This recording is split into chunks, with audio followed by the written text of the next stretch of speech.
Idul Adha ini kan Idul Kurban. Orang dianjurkan oleh Allah dan Rasulnya untuk berkorban. Sampai dituliskan dalam Quran, Inna a'tainaka al-kautsar fasholli li rabbika wanhar. Inna sesungguhnya kami a'taina, pasti memberi kami kepada Muhammad. Seolah-olah memang hidupnya kepada Rasulullah, tapi maknanya adalah seluruh umat Rasulullah, umat Muhammad. Umat Muhammad. Maka inna a'tainaka al-kautsar. Diberi apa? Al-kautsar. Maka para mufassirin memaknai dengan telaga al-kautsar. Telaga itu dengan kenikmatan. Ada yang memaknai dengan kenikmatan dunia maupun akhirat. Caranya bagaimana? Fasholli li rabbika, maka sholatlah karena Tuhanmu, wanhar dan berkorban.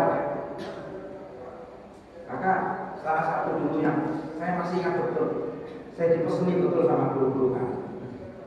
Sebelum kami pulang dipeseni, nanti kamu kue duit tadi pokok kita nabung nanti apa sekolah.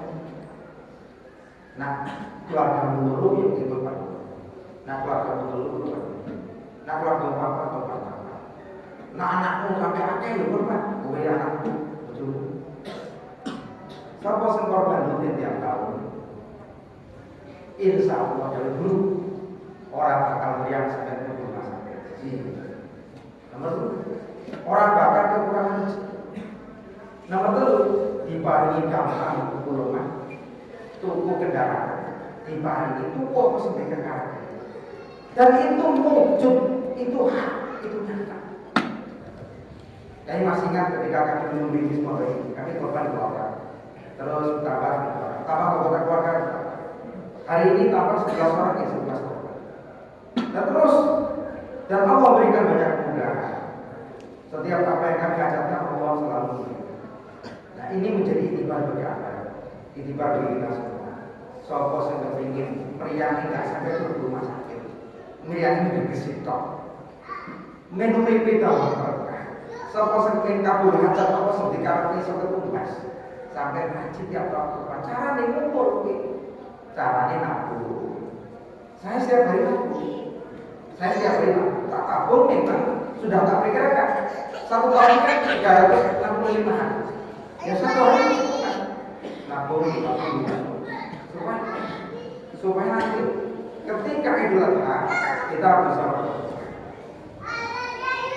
Sebetulnya korban itu siapa? Apakah Allah butuh kita? Allah butuh otak? Apa butuh tidak? Justru untuk kita sendiri. Ketika darah itu sudah dialirkan sebelah, maka saat itulah penyakit kita dikeluarkan oleh Allah. Penyakit kita dikeluarkan. Ketika darah sebelah mengalir, saat itu pula seluruh beban hidup sial-sial ini dikeluarkan. Dan ini butuh keyakinan, ini butuh kemantukan. Dan saya bisa membayangkan kalau satu dusun kita ini korban semua, tentu dusun kita ini tidak akan menjadi pelopor korban. Karena satu rumah 4 orang ya 4 kambing, satu rumah 7 orang 7 kambing. Dan kita harus punya upaya. Kita harus bangga, saya butuh bangga. Al-Munir ini ada di desa-desa, harus bangga. Kita membangun tidak kayak di sampean. Kita bangun tidak menyusahkan sampean. Saya bangun dengan izin dan berkah. Saya bangun sebesar-besar makmur-makmur. Dan makmurnya itu untuk masyarakat. Ketika nanti pesantren pada saatnya membutuhkan segala macam kebutuhan dari Anda bisa memproduksi makanan, bisa memproduksi pakaian, bisa menjahit-jahit, semua akan kembali kepada masyarakat. Dan hadirin korban ini menuntut kita ini mampu berkorban. Ojo eman-eman. Tidak ada orang miskin karena korban. Gak eman-eman.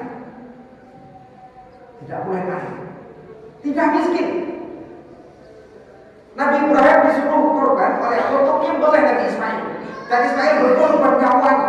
Tapi atas izin Allah digantikan dengan seekor domba. Nah ini menjadikan contoh ibrah. bagi kita semua. Jangan enak-enak untuk mengorbankan apa yang dibutuhkan warga. Tidak miskin. Kalau gaya masjid miskin, saya sudah jatuh miskin dari dulu. Tapi atas karunia Allah, kita perlu berbangga, Pak. Sampai harus bangga. Dusun 8, dusun 11, dusun 3 ini berbangga. Karena pesantren ini menempati 3 dusun. Bahkan hampir semua dusun. Ya dusun 7, dusun 3, dusun 11, dusun 8, dusun 12. Ya desa Sukarjo 3 Barat, Sukarjo 3 Timur, ya Sukarjo 1, ya desa Kartosari, ya desa Kaligaruan, Keputaran, desa Semboyoso. Tanah pesantren ini dimana-mana. Dan nanti akan dibangunkan. Masing-masing keturunan pesantren akan membangun pada tempat masing-masing. Akan dikembangkan. Apa yang melalainya? Jadi demi apa dikumangkusikum sabilillah. Kita harus bisa berjihad di jalan Islam ini. Kita harus mampu berjihad dengan jiwa dan raga. Bukan perang lagi jihadnya. Apa jihadnya? Kita belajar yang tekun, menuntut ilmu yang tekun, ibadah yang tekun, mencari nafkah halal yang tekun, nafkahi keluarganya yang tekun, wa'anfusakum wa'alikum nara yang benar. Itu adalah jihad kita. Walaupun di zaman sulit, ini zaman sulit, ini betul-betul sulit. Semua orang mengatakan hari ini adalah hari sulit. Semua pondok pesantren di seluruh dunia, mungkin Indonesia atau dunia, ini mengatakan hari ini hari yang sulit. Banyak orang-orang yang tidak sebut operator. Tapi kita nabungnya sudah setahun yang lalu, jadi tetap cukup. Nah, Anda juga bisa meniru. Mari kita belajar nabung supaya setiap tahun kita bisa. Kalau tidak bisa satu keluarga, nyicil satu saja. Tapi dengan kekuatan doa dan kekuatan ikhtiar usaha, kalau Anda punya niat, insya Allah akan bisa berbantu semua. Dan tidak akan menjadi miskin, saudara-saudara sekalian. Sampai betul-betul yakin, tidak ada orang miskin karena korban. Yakinlah tidak pernah orang jatuh miskin karena korban. Orang jatuh bangkrut karena korban tidak. Dia menjual rumah karena korban tidak. Ada bisa lihat orang sendiri. Sebegitu sulitnya, tetap kita bisa berjalan. Sesulit apa ujian dari Allah, kita tetap melangkah. Betapa besarnya badai ujian, fitnah, tetap kita bisa berjalan dan tidak pernah masalah. Kenapa? Karena kita ibadah karena Allah. Kita membangun pesantren itu bukan mencari uang, tapi mencari ridho Allah. Al-Mu'min memiliki banyak usaha. Al-Mu'min memiliki banyak usaha. Aset Al-Mu'min itu ratusan miliar, bukan puluhan miliar, ratusan miliar. Dan ini dikembangkan untuk kebesaran kemakmuran desa kita nanti, untuk generasi-generasi setelah kita nanti. Di zaman setelah kita nanti, masyarakat sini menjadi masyarakat yang agamis. Sukarjo ini bisa menjadi kota santri. Kenapa? Saya menyaksikan bangun kota santri, bukan hanya kota dalam artian kiasan pembangunan. Setelah ini pembangunan kita ini semua akan dibangun lantai 4 sampai lantai 5. Kita punya izin bisa lebih masjid, nanti komplek putra putri, mungkin perumahan akan dibangun. Jadi ketika bangunan-bangunannya sudah berdiri, kita akan menjadi kota santri. Walaupun besar, tapi kita akan menjadi religi. Orang yang religius, subuh, masjid ini semuanya penuh. Orang sholat duha ini sudah senang di masjid. Orang mau itikaf sudah penuh dengan itikaf. Orang cinta masjid, rajin jamaah masjid, subuhnya. Ini sudah diprakarsai oleh Al-Marfulah Kiai Hamid Pasuruan. Masjidnya Kiai Hamid itu kalau sholat subuh, makmumnya lebih dari 25.000. Masjidnya Kiai Hamid itu kalau sholat subuh sampai ke alun-alun. Kalau sholat Jumat, jalan provinsi ditutup, dilewatkan di jalan alternatif. Kenapa? Saking semangatnya orang berjumatan. Masjidnya, lapangan segede itu, dan jalan-jalan itu tutup untuk orang Jumatan. Sampai orang itu sholatnya di emperan yang terakhir. Kenapa? Karena beliau sudah mampu membangkitkan semangat di masyarakat. Nah, hari ini kita bisa nyentuh hari. Mari kita semangat jamaah ke masjid, semangat memakmurkan masjid. Innama ya'muru masajidallah man amana billahi wal yawmil akhir. Siapa yang beriman kepada Allah dan akhir, dia harus mampu memakmurkan masjid. Dan patokan bahwasanya seseorang itu dianggap iman kepada Allah dan lain-lain adalah kecintaannya dia kepada masjid. Bahkan saya itu punya cerita, setiap dusun nanti bisa dibangun 2 musola, 3 musola, 4 musola. Kita sudah kita anggarkan, masing-masing komplek itu tak bangunan 3 musola. Semua komplek dikasih musola masing-masing. Kenapa? Kita contoh Nusa Tenggara Barat. Saya pernah kunjungan ke Nusa Tenggara Barat. Itu sampai dijuluki Pulau Seribu Masjid.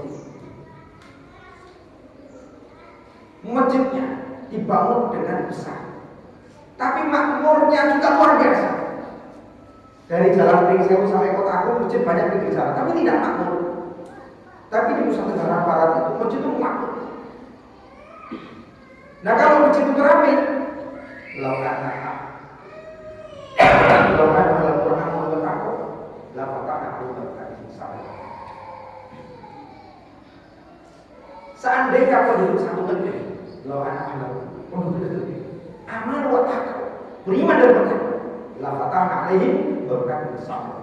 Allah akan berikan keberkahan. Dusun kita ini akan menjadi berkah. Dan sekarang sudah terwujud. Saya sangat bersyukur dusun kita ini tidak orang nganggur. Kita ini segi pendidikan banyak terbilang. Lulusan di desa ini, kita ini SD, SMP, SMP. Tapi saya ada lulusan SMP, tapi saya bisa bangun lulusan ini. Dan kita contohkan di sini ini kita lulus nggak mau SD, SMP, tapi semua masyarakat dusun kita semua bekerja. Tidak ada orang nganggur. Kalau jalan pagi itu saya selalu baca sholawat. Buatnya banyak. Setelah sholawat baca Al-Fatihah untuk apa? Doakan masyarakat supaya tidak ada orang nganggur. Walaupun tidak sekolah tapi nggak nganggur. Semua bekerja. Semua punya tanggung jawab untuk keluarga, untuk bisa bangun rumah, bisa membeli kendaraan, untuk kebutuhannya cukup, supaya mereka cinta kepada masjid. Ketika mempersiapkan kehidupan abadi kita nanti kita meninggal, semuanya sudah dipersiapkan. Pantas layak ketika diumuman di masjid dengan innalillahi wa inna ilaihi pantas. Kenapa? Dia ada masjid. Kalau dia tidak cinta masjid, paling masjid rasanya kurang pantas ketika diumuman di masjid. Maka kita harus menjadi pelopor. Saya yakin Anda bisa. Saya yakin ada satu. Dan saya yakin kita bisa ajak saudara-saudara kita untuk menjadi pelopor masjid, cinta kepada masjid dan bisa menghidupkan masjid dan menjadi orang Islam yang betul-betul menjiwai Islam. Tapi tanpa melupakan identitas kita. Kita orang Indonesia. Kita itu orang Indonesia. Jangan sampai lupa. Kita punya pilar kebangsaan. Jangan sampai lupa. Kita punya konstitusi negara. Jangan lupa. Kita seorang Islam yang taat, seorang Islam yang sangat kafah. Tapi kita tidak boleh lupa. Kita punya Pancasila, kita punya Bhinneka, kita punya NKRI, kita punya undang-undang yang kita juga harus ikuti karena itu pilar dari bangsa kita. Jadi kita punya Quran, kita punya hadis sebagai pedoman dalam hidup, baik ibadah, baik muamalah, baik akal, baik jinayat, tapi kita punya pilar dari bangsa dan punya konstitusi yang harus kita ikuti. Itulah yang dibangun dulu oleh para pendiri Nahdlatul Ulama, oleh para muassisin pendiri ulama, Nahdlatul Ulama, Yasin, Wahab, Ibnu Samsul, Syekhona Ulil, Kiasa Samsul Arifin, Kiasa Nabi Kudus, Ibnu Muhammad Bangkalan, Kiasan Gendo, Abdul Aziz Tempurjo. Semua membangun sebuah kekuatan dakwah untuk tujuan menguatkan sendi-sendi negara kita. Maka ulama-ulama luruskan adanya Pancasila, adanya NKRI.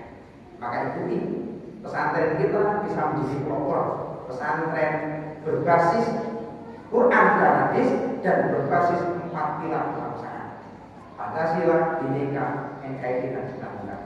Kita sekali lagi, saya dan Anda adalah orang NU dan harus menjalankan konsekuensi dan ketentuan yang digariskan oleh para muassisi Nahdlatul Ulama. Jadi jangan sampai diajak dan diprovokasi oleh orang-orang di luar Nahdlatul Ulama, orang-orang yang merongrong negeri kita ini. Kita harus pegang erat, biar teguh. Kita punya pemimpin, sesulit apapun di zaman kita wajib mendoakan pemimpin kita untuk bisa menjalankan roda pemerintahan kita sebagaimana yang menjadi pedoman undang-undang.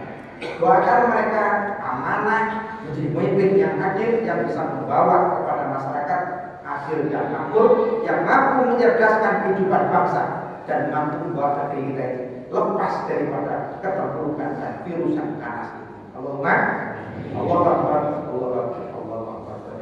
Barakallahu lana wa lakum muslimat wal mu'minin wal mu'minat. Astaghfirullahaladzim, innahu huwal ghafurur rahim. Allahumma salli ala sayyidina Muhammadin wa ala ali sayyidina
Hari ini memang benar, virus lagi memandang-mandang, penyakit ada di mana.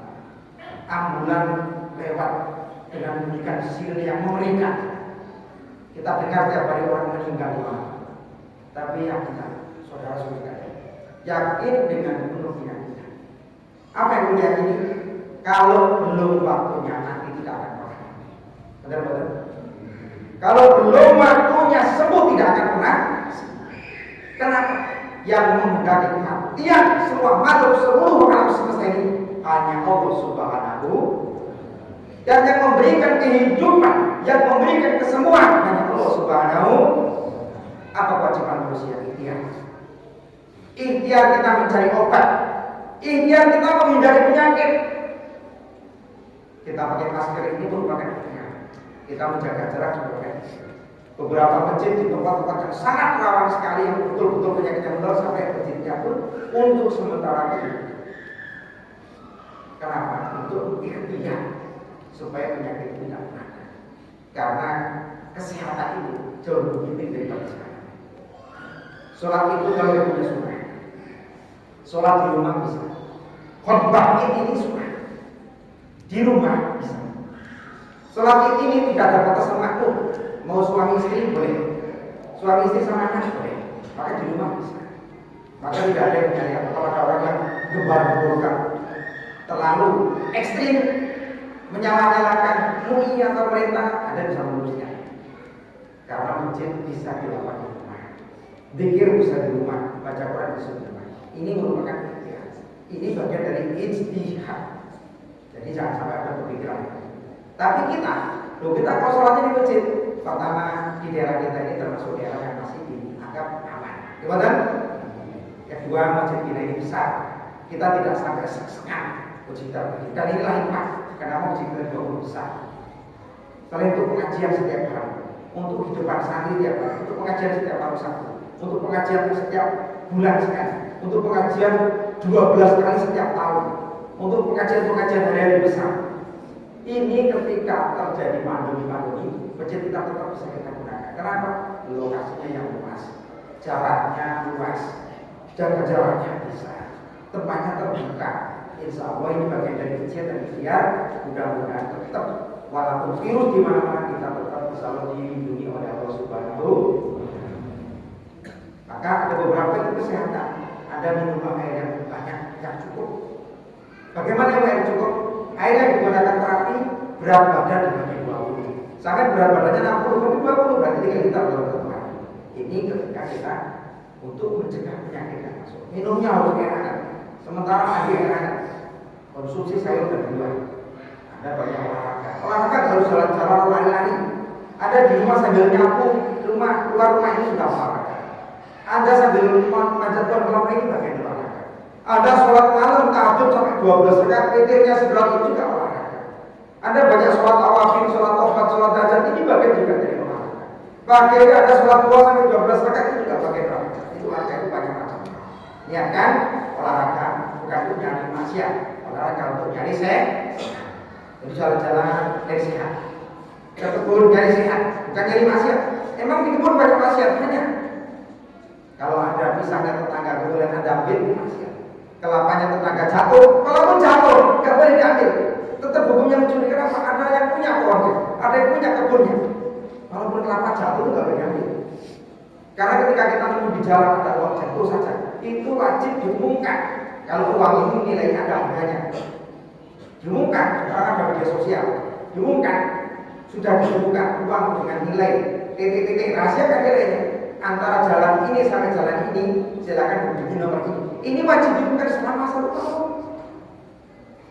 Dan setelah 1 tahun nggak diambil, nggak diambil, ini juga nggak boleh diambil, beli nasi juga. Diberikan ke masjid, dipastikan ke Baitul Mal. Tidak boleh disunat. Kenapa? Ini bukan hak kita. Inilah pelajaran Rasulullah, tidak mengambil hak orang lain. Lah kalau orang Islam semuanya ikuti apa yang dikatakan Rasulullah, tidak mengambil orang lain dalam ayat Quran, wala taqulu amwalakum bainakum bil batil. Jangan kalian makan harta-harta kalian, jangan makan dengan batil ini. Yang bukan hanya dimakan, yang bukan hanya dipakai ibadah. Kalau semua orang mengamalkan ayat ini, tidak ada korupsi. Negeri kita akan maju, jaya, makmur. Kenapa? Kita punya semuanya. Timur Tengah bisa makmur hanya punya minyak sama korban. Kita ini punya minyak, di dalam tanah punya minyak. Kita punya pertama, kita punya solar, kita punya bensin, kita punya di atasnya punya minyak. Minyak kelapa sawit, minyak kelapa, minyak pala, minyak serai, punya semua. Dan ini komoditi mahal. Kita semua mineral ada. Di negara lain paling hanya punya batu. Di Saudi hanya punya batu.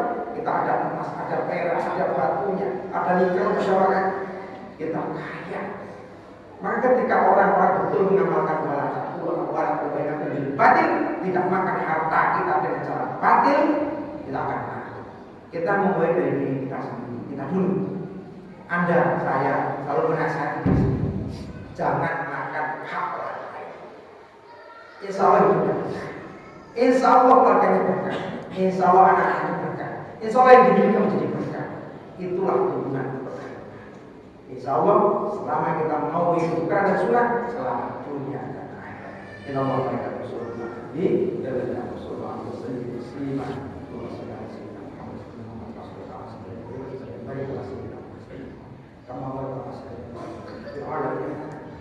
Allahumma barik Muhammad wariskan Allahumma fil muslimin wal muslimat wal muslimin Allahumma yassir wa fi ashkur wa ghina nas wa dhamaka Allahumma ala